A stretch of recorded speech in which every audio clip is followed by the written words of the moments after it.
So I'm finishing up some steak tips on my Weber 22-inch grill and using my sear grate, and so I'm ready to take them off.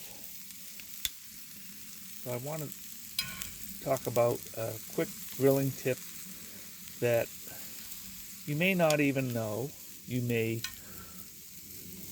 be doing it on a regular basis, but the question is, when is the best time to clean your grill grate?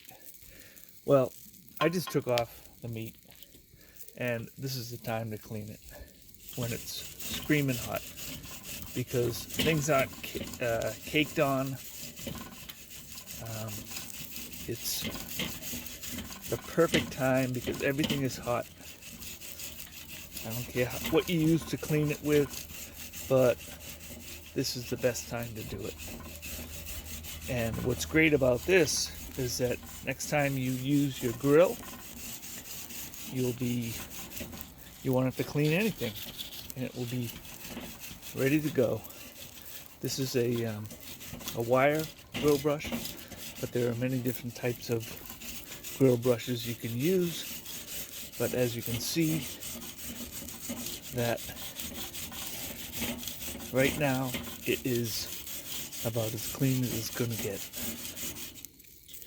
You can